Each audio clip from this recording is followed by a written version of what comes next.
같이 말씀 보겠습니다. 마가복음 6장입니다. 마가복음 6장 45절에서부터 52절 말씀입니다.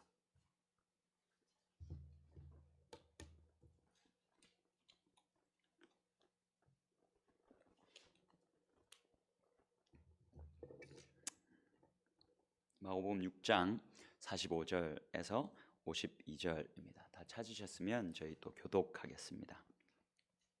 제가 먼저 읽겠습니다. 예수께서 즉시 제자들을 재촉하사 자기가 무리를 보내는 동안에 배 타고 앞서 건너편 벳세다로 가게 하시고 저물매 배는 바다 가운데 있고 예수께서는 홀로 무태에 계시다가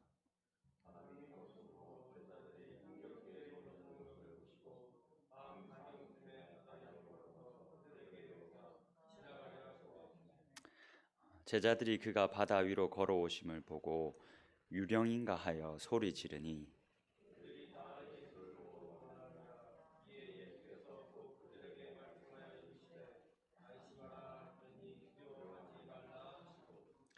배에 올라 그들에게 가시니 바람이 그치는지라 제자들이 마음에 심히 놀라니. 같이 읽겠습니다. 이는 그들이 그 떡 떼시던 일을 깨닫지 못하고 도리어 그 마음이 둔하여 졌음이러라. 아멘.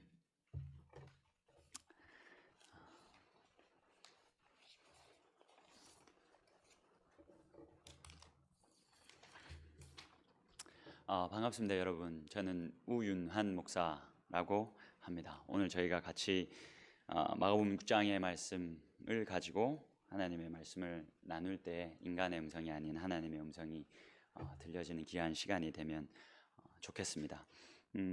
제가 주보를 잠깐 봤는데 저희 화면에는 제목이 제대로 나오네요. 보고 배에 올라 그들에게 가시니 라는 제목으로 함께 말씀을 나누겠습니다. 오늘 본문의 말씀은 저희들에게 참으로 익숙한 말씀인 줄로 압니다. 바다 한가운데에서 심한 풍랑을 만난 제자들에게 그 물 위를 걸어서 찾아가신 예수님의 이야기, 저에게 너무나도 잘 알려진, 저희가 너무나도 잘 알고 있는 말씀인데, 오늘 말씀을 저희가 나누면서 한 절 한 절 이렇게 좀 뜯어서 보면서 같이 볼 텐데, 같이 볼 때 성경 본문을 저희가 조금 낯설게 보면 좋겠습니다. 저에게 너무 익숙한 말씀이지만 좀 처음 본다는 마음으로 그렇게 낯설게 좀 성경을 봐가며 한 절 한 절 그렇게 보면서 같이 말씀을 나누겠습니다. 저는 이 본문을 크게 세 부분으로 구분을 했습니다. 첫 번째, 45절에서부터 46절까지는 기도하러 산에 오르신 예수님, 그리고 47절에서부터 50절은 이 풍랑을 만난 이 사건에 따른 예수님의 반응, 그리고 51절에서부터 52절은 제자들의 반응, 이렇게 간단히 본문을 나눠볼 수 있을 것 같습니다. 워낙 짧은 본문이라 사실 뭐 이렇게 세 부분으로 굳이 나누지 않아도 되겠지만 좀 이렇게 세 부분으로 나눠서 좀 저희가 쉽게 이 본문에 접근할 수 있었으면 좋겠습니다. 먼저 첫 번째 부분을 보겠습니다. 45절에서부터 46절까지인데요. 이 앞부분의 말씀을 보면 이 마가복음의 저자가 우리의 마음을 굉장히 이렇게 급하게 만듭니다. 이 본문의 이야기를 아주 이렇게 빠른 템포로 가져갑니다. 45절을 한번 보시겠습니까?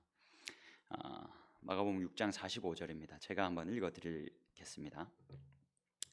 낯설게 한번 보시죠. 45절, 예수께서 즉시 제자들을 재촉하사 자기가 무리를 보내는 동안에 배 타고 앞서 건너편 벳세다로 가게 하시고.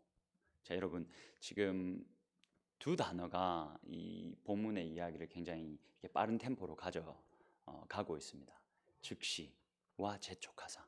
예수님이 굉장히 급하게 움직이십니다. 즉시. 그리고 제자들을 막 재촉하셔서 그렇게 막 바쁘게 움직이시고 모여있는 그 군중들을 빨리 돌려보냅니다. 저희가 잘 아는 것처럼 오늘 본문 바로 앞에는 오병이어의 사건이 있었습니다. 5천 명이나 더 되는 사람들이 5개의 떡과 2마리의 고기로 먹고도 남는 그 역사를 경험한 사람들이 모여 있었습니다. 그 군중들을 예수님이 이렇게 속히 돌려보내셨습니다. 그리고 제자들을 속히 재촉하셔서 바다 건너 벳세다로 가게 하셨습니다. 이거 저희가 이 본문을 보면서 낯설게 보면서 저자에게 질문을 던질 수 있어야 합니다.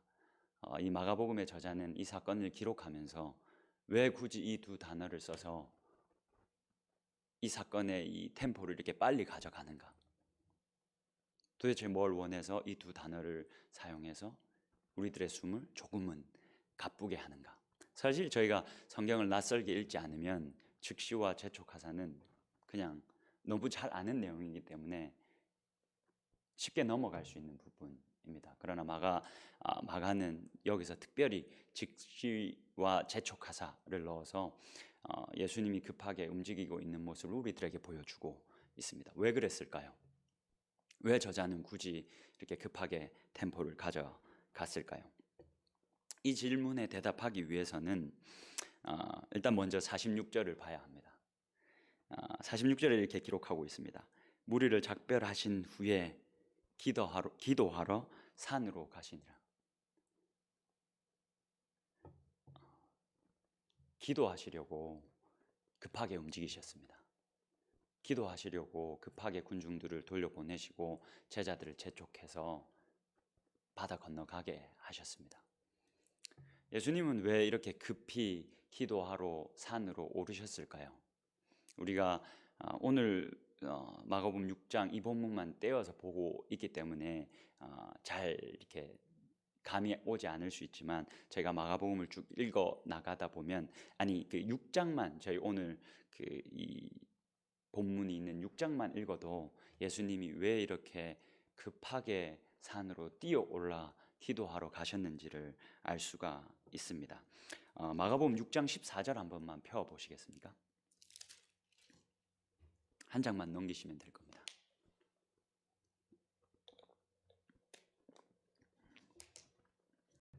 14절에 이렇게 기록되어져 있습니다.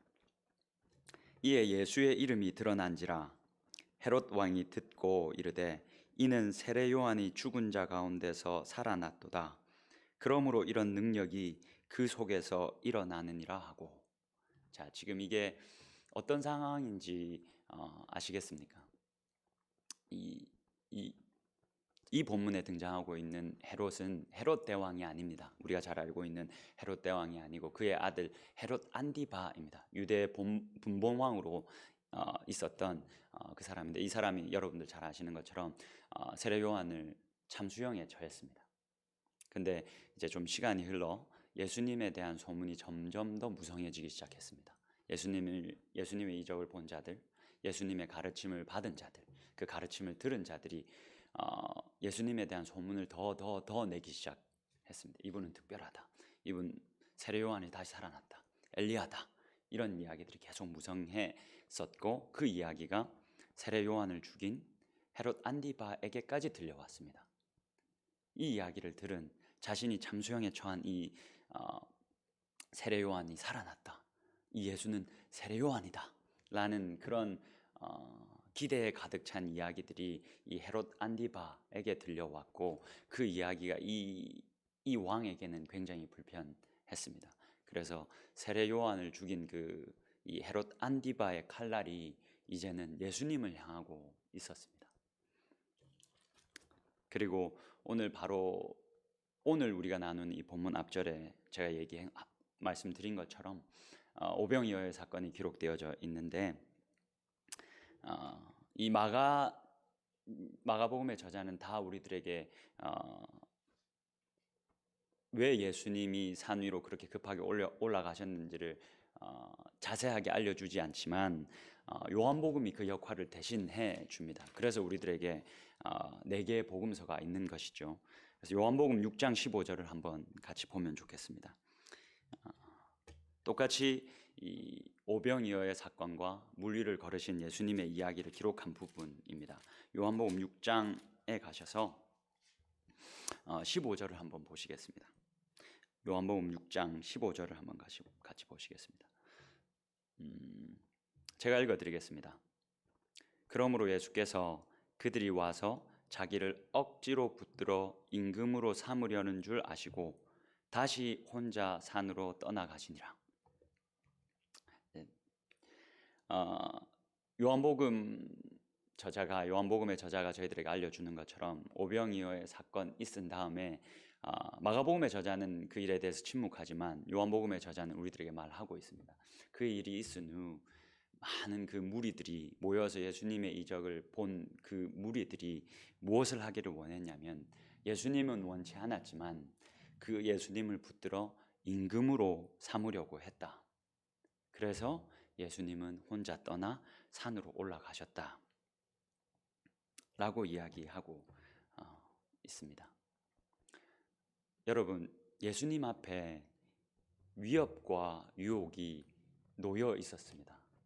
헤롯 안디바로부터 자신의 목숨을 노리는 그 위협이 예수님 앞에 있었고, 수많은 군중으로 말미암아 자신들이 원하는 상의 왕이 되어 달라, 그래서 로마를 깨부수고 우리를 구원해 달라라고 억지로 부여잡고 외치는 큰 무리들의 유혹이 예수님 앞에 있었습니다. 여러분,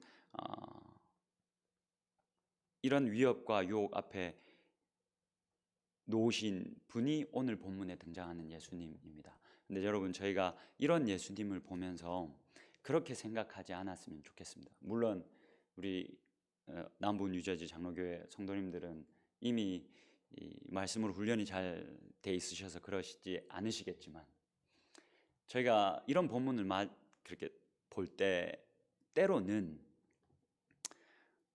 너무 쉽게 예수님 앞에 놓여져 있는 위협과 유혹을 생각하고 그 위협과 유혹을 가볍게 여기는 경향이 있는 것 같습니다. 예수님은 하나님의 아들이시니까, 예수님은 하나님이시니까, 그가 이 땅에 살면서 맞닥뜨렸던 위협과 유혹과 고난은 나의 것보다는 가벼웠겠지. 예수님이니까 당연한 거지. 이 위협과 유혹을 넘어서는 건 당연한 거지. 예수님이신데. 여러분, 저희가 그렇게 생각하지 않았으면 좋겠습니다. 왜냐하면 성경은 계속 예수님 앞에 놓여졌던 그 위협과 유혹과 고난이 결코 가볍지 않았다라고 우리들에게 말하고 있기 때문입니다. 여러분, 그 바울의 목소리와 히브리서 기자의 목소리를 우리가 귀담아 들어볼 필요가 있습니다. 제가 두 부분을 한번 읽어 드리겠습니다. 빌립보서 2장 6절에서부터 8절 말씀인데 제가 좀 빠르게 읽어 드리겠습니다. 한번 들어보십시오. 그는 근본 하나님의 본체시나 하나님과 동등됨을 취할 것으로 여기지 아니하시고 오히려 자기를 비워 종의 형체를 가지사 사람들과 같이 되셨고 사람의 모양으로 나타나사 자기를 낮추시고 죽기까지 복종하셨으니 곧 십자가에 죽으심이라. 바울은 이렇게 말합니다. 결코 가볍지 않았다. 히브리서 기자의 목소리는 더 생생합니다. 제가 읽어드릴 테니까 들어보십시오. 그는 육체에 계실 때에 자기를 죽음에서 능히 구원하실 이에게 심한 통곡과 눈물로 간구와 소원을 올렸고 그의 경건하심으로 말미암아 들으심을 얻었느니라. 그가 아들이면서도 받으신 고난으로, 그가 아들이시지만, 그가 하나님의 아들이시지만 받으신 그 고난으로 순종함을 배웠다.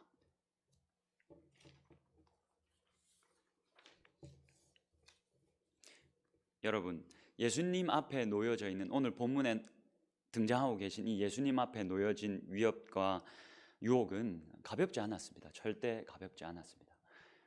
여러분, 저는 이 마가복음을 굉장히 좋아합니다. 사복음서 중에서도 사실 마가복음을 굉장히 좋아합니다. 여러분, 마가복음은 쉽게 한 단어로 마가복음을 표현하라라고 하면 저는 비밀의 책이다라고 말을 하고 싶습니다.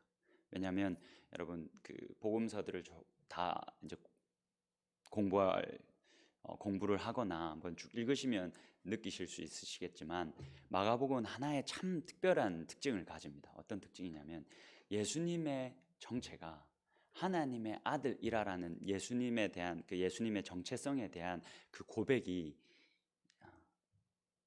마가복음 제일 끝에 가서 로마의 백부장의 입을 통해서 나옵니다.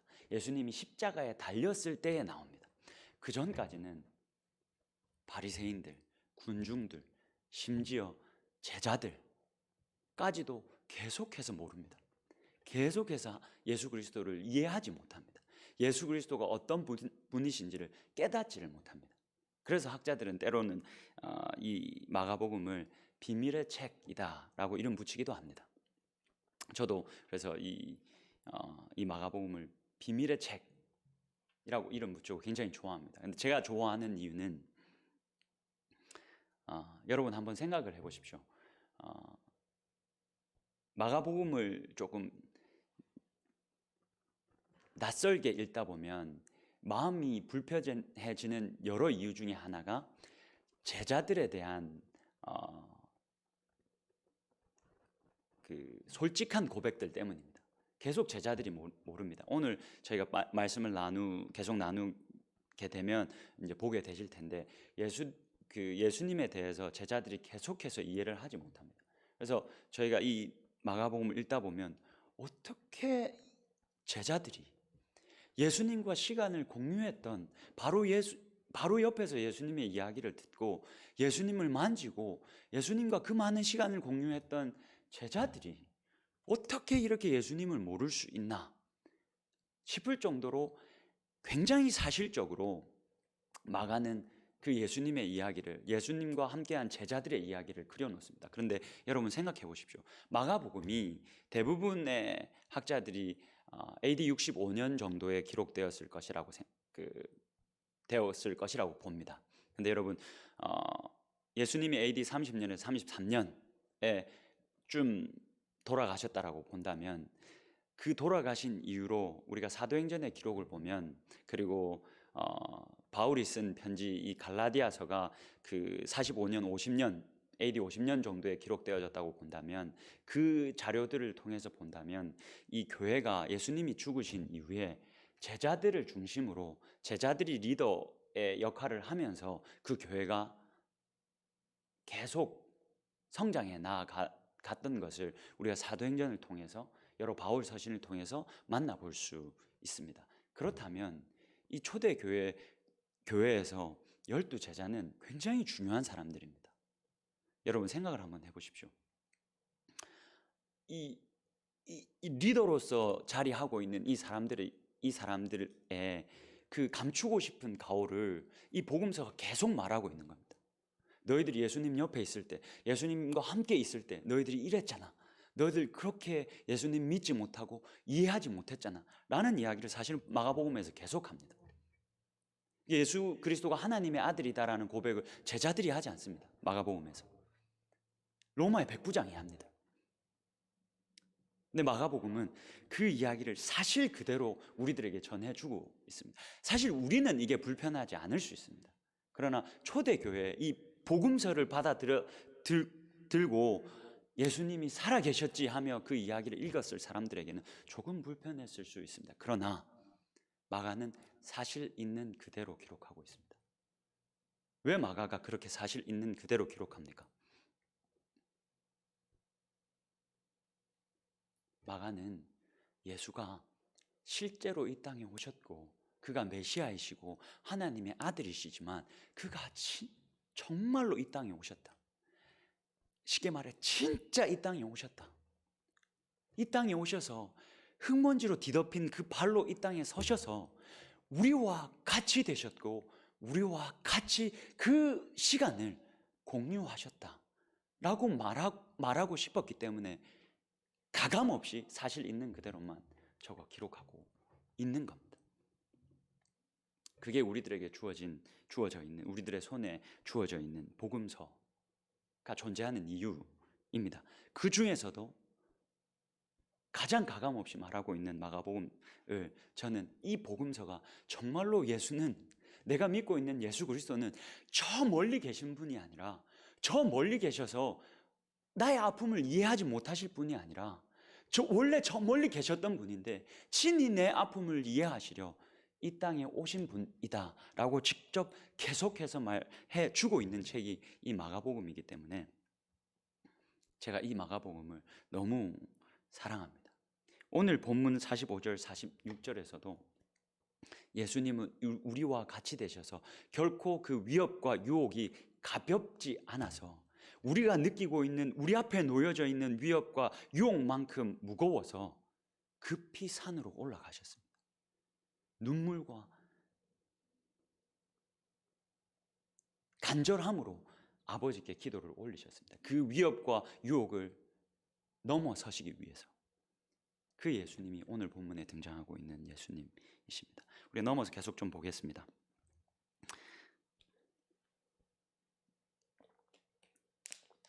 이후로는 이 사건에 따른 예수님의 반응과 제자들의 반응을 우리가 볼 수 있습니다. 이 반응을 좀 저자가 대조해서 우리들에게 잘 보여줍니다. 어떻게 이게 이렇게 대조되는지를 저희가 좀 잘 살펴보면 좋겠습니다. 먼저 제자들의 반응을 살펴보면 좋겠습니다. 마가복음 6장 49절 한번 보시겠습니까? 오늘 본문 마가복음 6장 49절 여러분들이 한번 찾으셔서 읽어봐 주시면 좋겠습니다.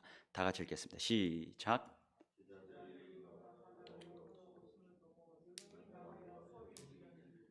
자, 여러분 예수님 재촉해서 제자들을 보냈습니다. 그리고 배를 타고 예수님은 남겨진 채로 제자들만 배를 타고 갈릴리 바다를 건너고 있었습니다. 근데 한 가운데서 심한 풍랑을 만났습니다. 여러분 49절을 통해서 제자들이 얼마나 기겁하고 있는지 보이십니까? 예수님을 보고 유령인가 하여 이들이 막 소리 질렀습니다. 유령이다, 유령이다. 여러분 예수님이 옷을 바꿔 입지 않으셨습니다. 예수님이 바다 위로 내가 걸어가야 하니까 이게 아주 극적인 장면이니까 내가 헤어스타일을 고쳐서 아주 멋지게 해야지 하지 않으셨습니다. 떡을 떼어 주시던 이 물고기를 나눠 주시던 그 모습 그대로셨습니다. 그 모습 그대로 제자들에게 파도를 만난 제자들에게 나아갔습니다. 근데 제자들은 이미 그 심한 이 파도 앞에서 기겁하고는 소위 정신이 나가버린 상태였습니다. 그래서 좀 전에 본 그 예수 그리스도를 보고도 유령인가 하여 소리를 질렀습니다. 52절을 한번 보시겠습니까? 52절에서 그런 제자들을 지금 저자는 이렇게 평합니다. 52절입니다. 이는 그들이 그 떡 떼시던 일을 깨닫지 못하고 도리어 그 마음이 둔하여졌음이로라. 여러분, 그들의 마음이 둔하여져 버렸습니다. 눈이 가리워져 버렸습니다. 실로 놀라운 이적 아닙니까? 그 많은 사람을 소년이 가지고 온 아주 작은 것으로 다 먹이셨습니다. 그것을 보았는데도 그분이 자신들이 섬기는 친구이자 랍비인 선생 예수 그리스도신데 그 한가운데서 만난 심한 이 파도 때문에 모든 걸 다 잊어버리고 기겁해버립니다. 사실 여러분 이러한 제자들의 믿음 없음을 이 마가복음 3장에 기록되어져 있는 구절과 함께 좀 살펴보면 우리의 마음이 더 서글퍼집니다. 조금만 앞으로 넘어가서 저희 마가복음 3장 5절을 한번 보겠습니다.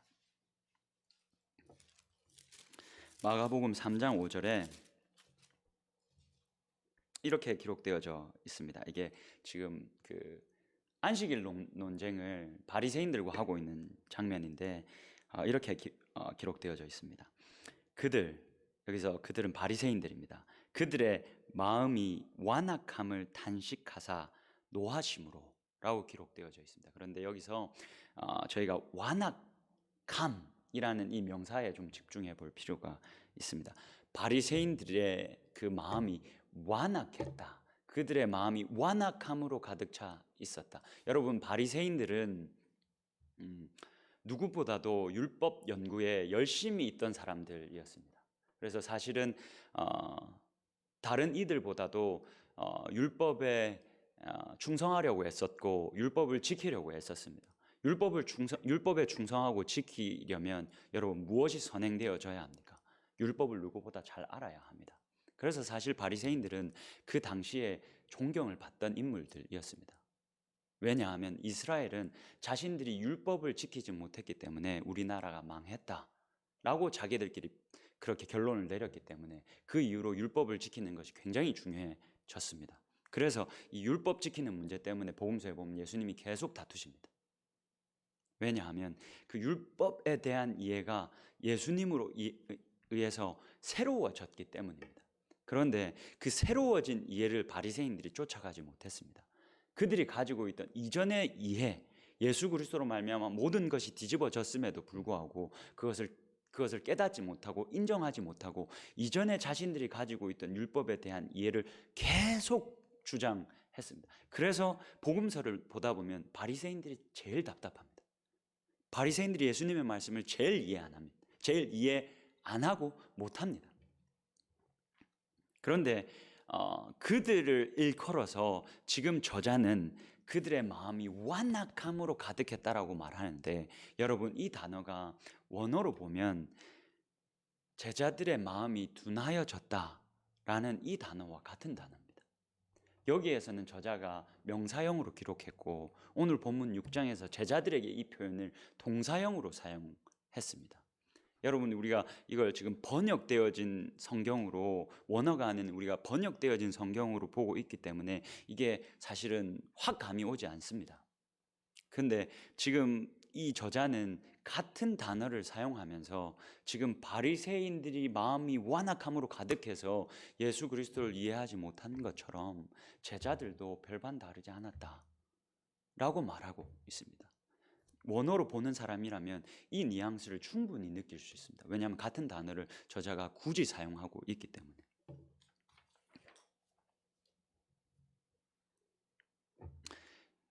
여러분 너무 서글프지 않습니까? 예수님과 함께 시간을 보낸 제자들마저도 예수님을 다 이해하지 못했습니다.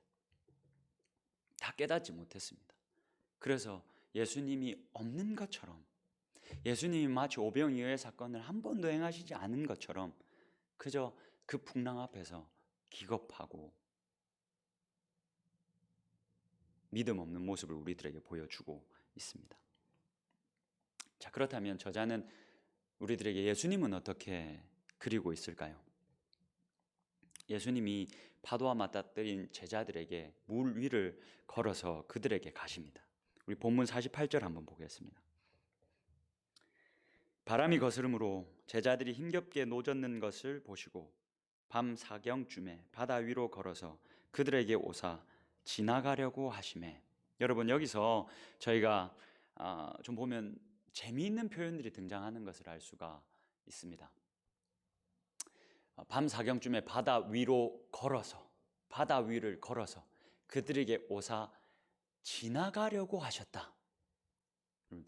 바다 위를 걸으셨고 지나가려고 하셨다. 여러분 이 참 재미있는 표현, 바다 위를 걷고 지나가려 하셨다라는 것을 염두에 두시고 욥기 9장의 말씀을 한번 보면 이게 참 재밌습니다. 제가 읽어드리겠습니다. 욥기 9장 8절에서부터 11절 말씀인데, 지금 마가의 저자가 구약의 어떤 이미지를 지금 가져오고 싶어 하는지, 지금 마가 이 저자 이 사건을 기록하면서 구약의 어떠한 힌트를 드리겠습니다. 하나님의 이미지를 가져오고 싶어 하는지를 한번 보십시오. 욥기 9장 8절에서부터 11절입니다. 그가 홀로 하늘을 펴시며 바다 물결을 밟으시며 북두성과 삼성과 묘성과 남방의 밀실을 만드셨으며 측량할 수 없는 큰 일을, 셀 수 없는 기이한 일을 행하시느니라. 그가 내 앞으로 지나시나 내가 보지 못하며 그가 내 앞에서 움직이시나 내가 깨닫지 못하느니라. 자, 여러분 욥기 9장에서 기록되어지고 있는 하나님의 모습이 바다 위를 걸으시고 그 바다 위를 거니시는, 그리고 지나시는 그 하나님의 이미지를 지금 저자는 오늘 본문의 이야기에서 가져오고 있습니다. 쉽게 말해 오늘 본문의 저자는 이 바다 위를 걸어 제자들에게 오신 그 예수님이 구약에 기록되어진 이스라엘의 하나님이시다. 그 이스라엘의 하나님이시다. 그 전지전능한 이스라엘의 하나님이시다. 이 이야기를 하고 있는 겁니다. 계속해서 한번 보겠습니다. 본문 50절입니다. 그들이 다 예수를 보고 놀람이라. 오늘 본문입니다. 마가복음 6장 50절입니다. 그들이 다 예수를 보고 놀람이라. 이에 예수께서 곧 그들에게 말씀하여 이르시되 안심하라. 내니 두려워하지 말라 하시고. 자, 여러분, 예수님이 제자들에게 나아가셨습니다. 기겁하고 있는 제자들에게 나아가셨습니다. 그리고는 이렇게 말씀하십니다. 안심하라. 내니 두려워 말라. 사실 여러분, 저희들의 눈에는 이 예수님의 아주 극적인 대사를 읽을 때면 안심하라, 두려워하지 말라로 우리의 시선이 고정되어집니다. 근데 사실은 안심하라, 두려워 말라보다 저는 여기서 예수님의 자기소개가 훨씬 더 중요하다. 그리고 훨씬 더 저자가 강조하고 있다라고 생각합니다. 안심하라, 내니 두려워 말라. 안심하라, 나다, 두려워 말라. 여러분, 이게 그 원어를 직역하면 I am who I am 입니다. Don't be afraid. 그러시고는 I am who I am 하시면서 자기를 소개하십니다.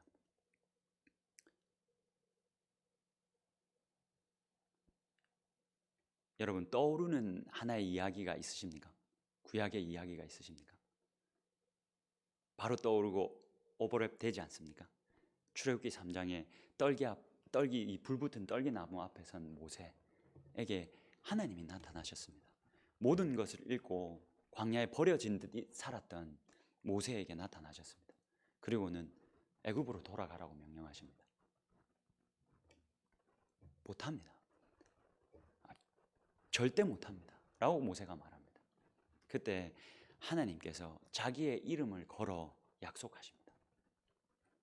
I am who I am. 내가 너와 함께 할 것이다. 가라.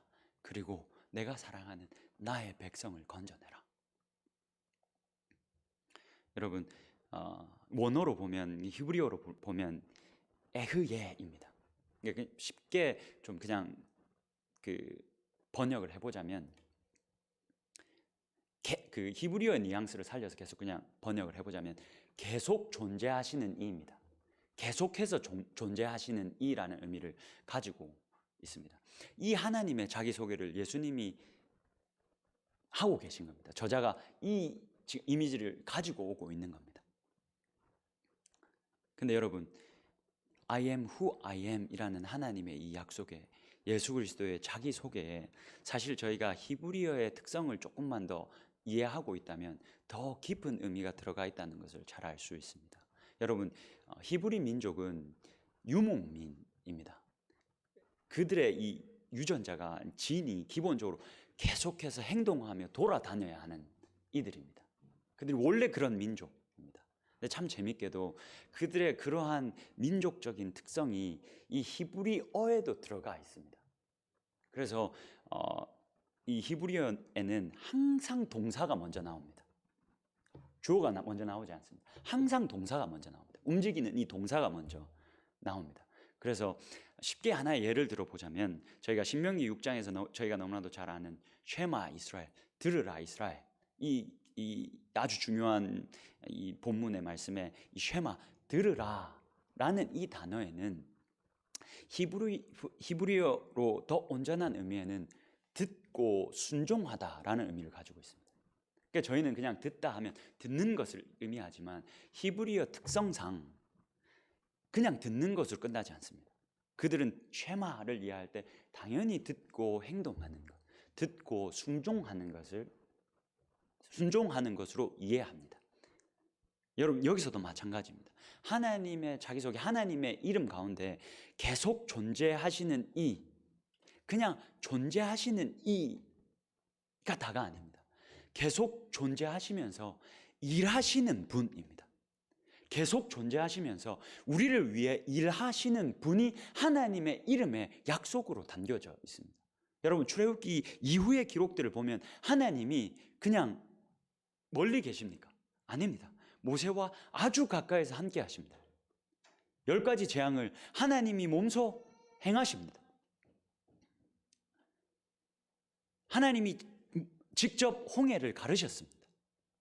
광야에서 이스라엘 백성들과 구름기둥과 불기둥으로 함께 하셨습니다. 그들이 배고플 때 만나와 메추라기로 먹이셨습니다. 아주 가까이 계셨습니다.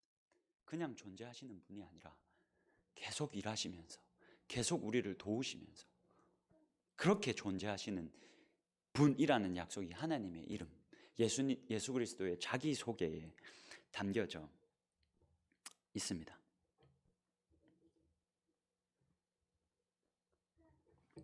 여러분, 오늘 말씀을 같이 마무리하면 좋겠습니다. 예수님은 이 땅에 사셨을 때 우리와 같이 되셨습니다. 그리고 그의 앞에 놓인 위협과 유혹이 결코 가볍지 않으셨습니다. 우리가 지금 느끼고 있는 우리 앞에 놓여진 위협과 이 고난과 유혹이 중한 것처럼 그에게도 참으로 중했습니다. 그래서 예수 그리스도는 우리의 중함을 직접 겪으셨기에 너무 잘 아셔서 우리들에게 말씀하십니다. 안심하라. 나다. 내가 너희와 함께 존재하면서 너희를 위해 계속 일한다. 그러니 두려워하지 말라.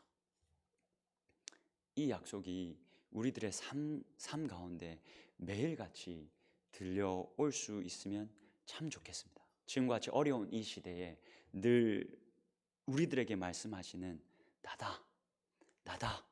그러니 두려워 말라 라는 음성을 우리가 부여잡고 풍랑 속에서도 잠잠히 주를 바라보며 주를 노래하며 나아갈 수 있는 저와 여러분이 되었으면 좋겠습니다.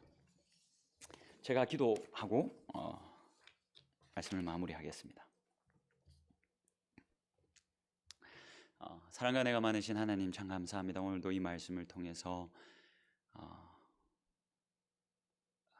풍랑 가운데 놓인 것 같은 삶을 살고 있는 우리들에게 안심하라 말씀하시고 내가 여기 있다 말씀하시고 내가 너를 위해서 계속 일한다 말씀하시고 그러니 두려워 말라라고 말씀하시는 하나님의 음성을 다시 한 번 더 듣게 해 주시니 감사합니다.